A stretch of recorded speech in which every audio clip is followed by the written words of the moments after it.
नमस्कार दोस्तों, मैं विपिन कुमार। हिस्ट्री पूर्वावलोकन सीरीज में आपका स्वागत है। आज इसका तीसरा पार्ट आया है वीडियो।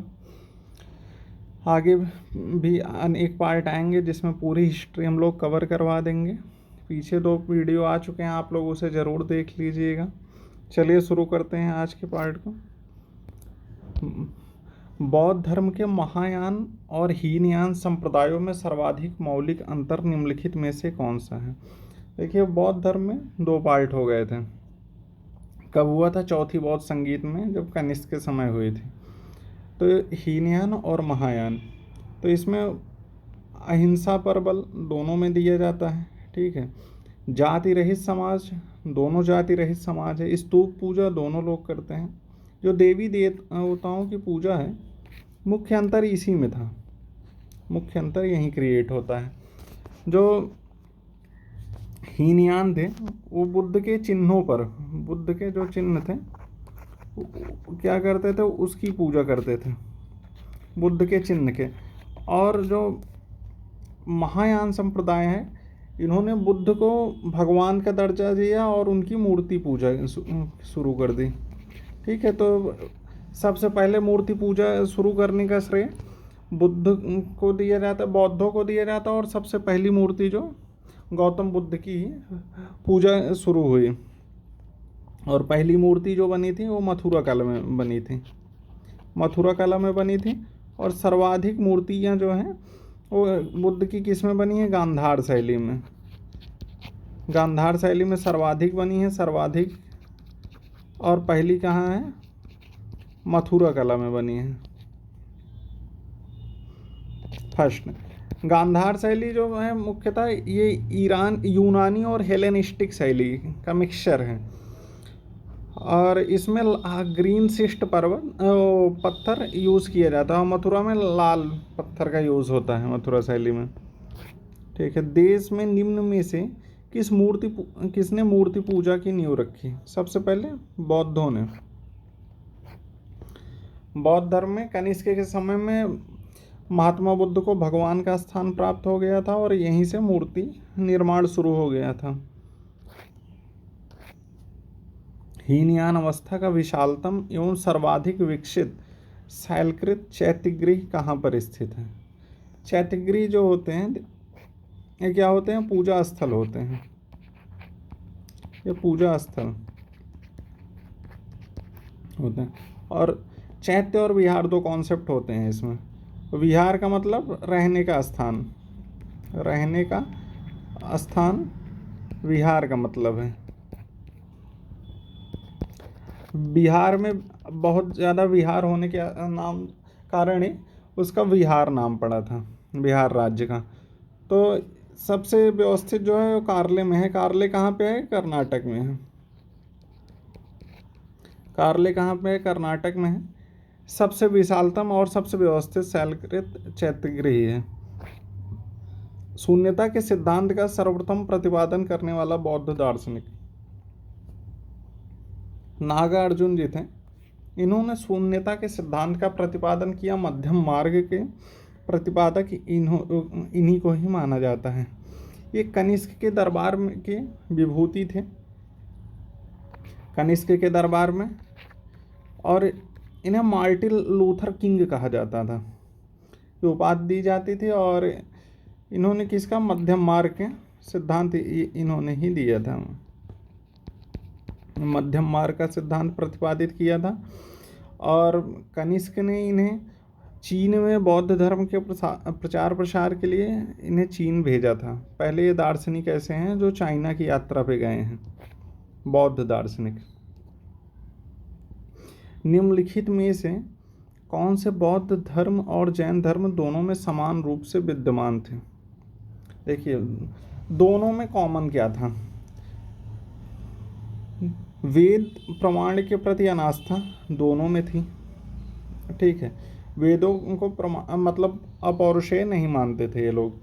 कर्मकांड की फलता का निषेध दोनों में था, कर्मकांड से दूर रहते थे। प्राणियों की हिंसा का निषेध, अहिंसा का मार्ग दोनों चुने थे। सभी जातियों के लिए दोनों था। तप और भोग की अति का परिहार, ये आत्मदमन जो था, आत्मदमन का कॉन्सेप्ट था ये आत्मदमन। ये क्वेश्चन आ गया है एक बार कि आत्मदमन किस धर्म में था। तो आत्मदमन जो था ना वो बौद्ध में था।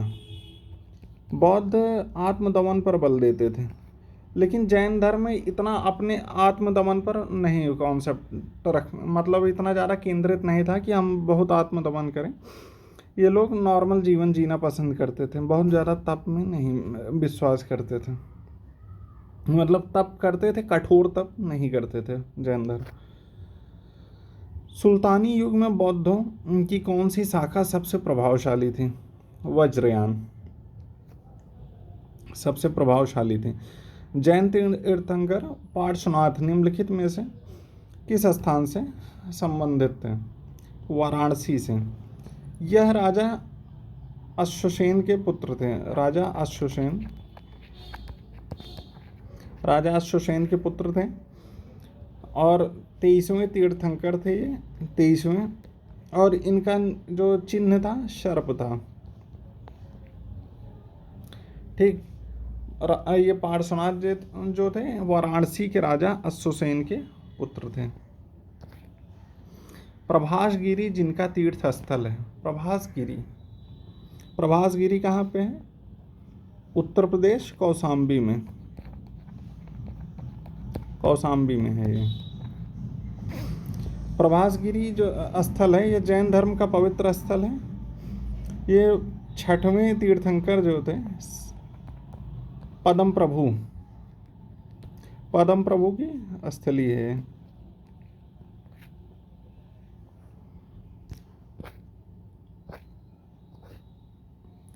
जैन धर्म में पूर्ण ज्ञान के लिए क्या शब्द प्रयोग होता था? पूर्ण ज्ञान के लिए कैवल्य शब्द का प्रयोग किया जाता था। जब महावीर स्वामी को ऋजुपालिका नदी के तट पर जंभिक ग्राम में ज्ञान की प्राप्ति हुई तब उसे कैवल्य कहा गया, और उसको प्राप्त करने के पश्चात वे केवलिन कहलाए थे। और ज्ञान प्राप्ति को क्या कहते हैं? कैवल्य कहते हैं। त्रिरत्न सिद्धांत, सम्यक धारण, सम्यक चरित्र, सम्यक ज्ञान जिस धर्म की महिमा है वह है जैन धर्म का। निर्वाण प्राप्ति के 3 मुख्य साधन है। अणुव्रत सिद्धांत किसका प्रतिपादन करता है? ये भी जैन धर्म का है। वही जो पीछे दिया गया था 3 से त्रिरत्न जो दिए गए हैं क्या है, लेकिन सांसारिक जीवन में रहते हुए आदमी त्रिरत्नों का अच्छे से पालन नहीं कर सकता है। मैंने कहा था ना, उसमें क्वेश्चन पहले था कि कठोर दमन की बात नहीं करता है जैन धर्म। तो इसी प्रकार वो जानता है कि सांसारिक जीवन में, पारिवारिक जीवन में रहकर आप त्रिरत्न का कठोर पालन नहीं कर सकते हैं। तो उसी का अणुव्रत सिद्धांत दे दिया गया कि मतलब आप नॉर्मल ही करिए लेकिन लगातार करते रहें। तो वही जो ये तीनों त्रिरत्न दिए गए हैं, सम्यक धारण, सम्यक चरित्र, ये और सम्यक ज्ञान, यही इसी में अणुव्रत लग जाता है। यही है अणुव्रत का सिद्धांत। ठीक है। स्यादवाद किसका है? जैन धर्म का है। महावीर स्वामी ने इसका कॉन्सेप्ट दिया था। यामनी किसका संप्रदाय है? ये भी जैन धर्म का संप्रदाय है, यापनी। निम्नलिखित में से कौन सबसे पूर्वकालिक जैन ग्रंथ है? सबसे पहले पूर्वकालिक जैन ग्रंथ कौन सा है? 14 पूर्व। ये सबसे प्राचीन माने जाते हैं। प्रारंभिक जैन साहित्य निम्नलिखित में से किस भाषा में लिखे गए थे? जो प्रारंभिक जैन साहित्य हैं ये अर्धमागधी भाषा में लिखा गया था। ये क्या है? इसी से प्राकृत भाषा फिर धीरे धीरे प्राकृत भाषा में आ गया। ठीक है।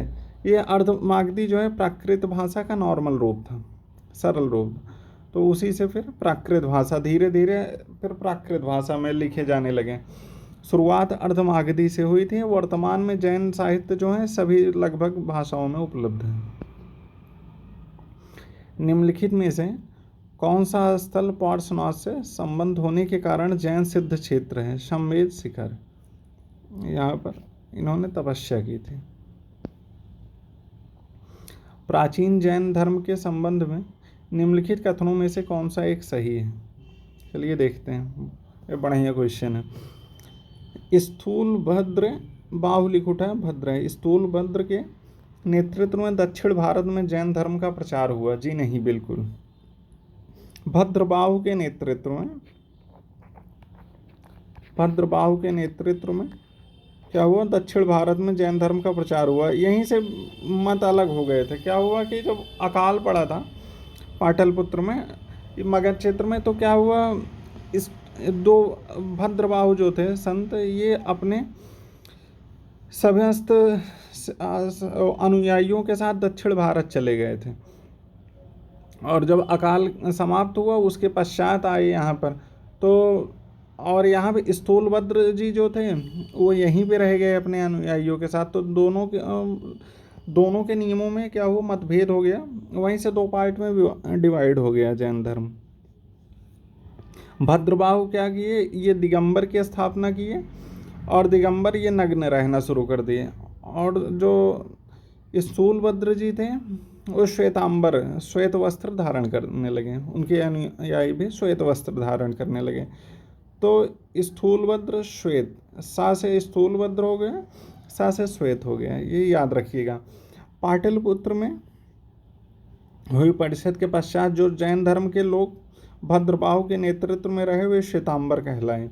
ये भी गलत मैंने बताया, यहाँ पे स्थूलभद्र हो गया।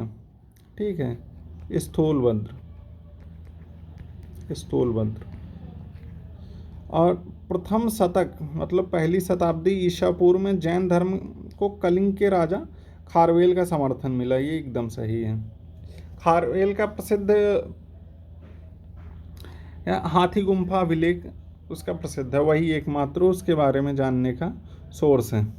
बौद्धों के विपरीत जैन धर्म की प्रारंभिक अवस्था में जैन धर्म के लोग चित्रों की पूजन करते थे। जी नहीं, बिल्कुल नहीं करते थे। समाधि मरण किस दर्शन से संबंधित है? यह जैन धर्म का सिद्धांत है, समाधि मरण। ठीक है। दिगंबर में इसे संलेखना कहते हैं। दिगंबर में मैं लिख देता हूँ, दिगंबर में संलेखना कहते हैं, और श्वेतांबर में संथारा कहते हैं। चीज वही है, एक ही है। समाधि मरण का मतलब यही हो गया, मैंने आसान भाषा में समझा दिया। निम्नलिखित में से किसने प्रतिपादित किया कि भाग्य ही सब कुछ निर्धारित करता है, मनुष्य असमर्थ होता है? आजीवक संप्रदाय के प्रतिपादक कौन थे? मक्खली गोसाल थे। मक्खली गोसाल थे। इन्होंने कॉन्सेप्ट क्या दिया कि सब कुछ पहले से लिखा हुआ है, आप लोग केवल आराम करिए, अपना कर्म करिए, सब कुछ कर्म पहले से निर्धारित है, कोई बदल नहीं सकता है। इनका कॉन्सेप्ट कुछ अलग था। तो आजीवक संप्रदाय के ये प्रतिपादक थे। आजीवकों ने ही ये कॉन्सेप्ट दिया था कि मनुष्य असमर्थ है, कर्म ही सर्वोत्तम है। बिंदुसार जो थे वो आजीवक संप्रदाय के प्रतिपादक थे, साथ में थे, उनके अनुयायी थे, प्रतिपादक नहीं अनुयायी थे। महान धार्मिक घटना महामस्तम का अभिषेक निम्नलिखित में से किससे संबंधित है? ये बाहुबली से संबंधित है। यह श्रवणबेलगोला कर्नाटक में स्थित है। श्रवणबेलगोला कर्नाटक में स्थित है। यहाँ ये जो महामस्तकाभिषेक की घटना है, एक क्या होता था, ये प्रत्येक 12 वर्ष पर इसका आयोजन होता है। 12वें वर्ष आयोजन इसका होता है। और बाहुबली कौन थे? ये पहले तीर्थंकर, जो कुल 24 तीर्थंकर हुए हैं जैन धर्म में। जैन में कुल 24 तीर्थंकर हुए। जो पहले कौन थे? ऋषभदेव।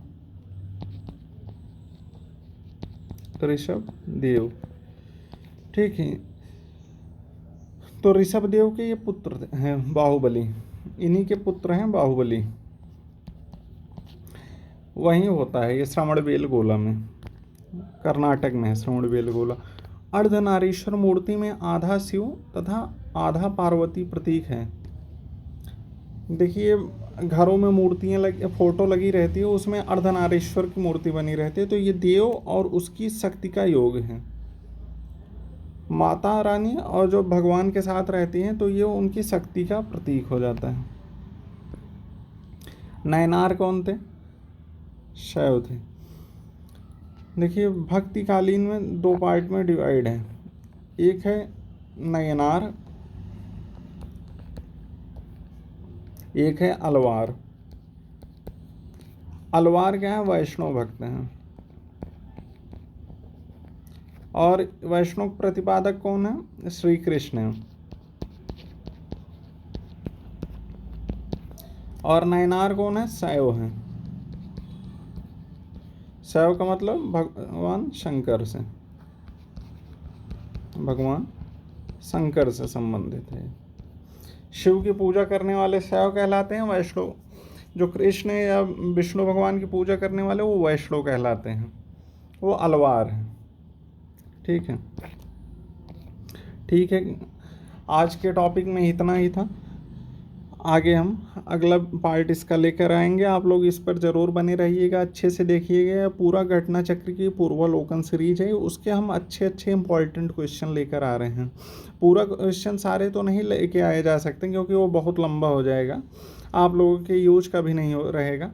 तो ये रिवीजन सीरीज है, तो आप लोग पहले से पढ़े ही होंगे, तो जो पढ़े हैं आप लोग इसे देख देख कर अपना रिवीजन जल्दी से करिए। तो हम क्या है क्वेश्चन के आगे पीछे भी बता रहे हैं आप लोगों का, जिससे कॉन्सेप्ट थोड़ा बहुत और क्लियर हो। ठीक है, थैंक यू क्लास।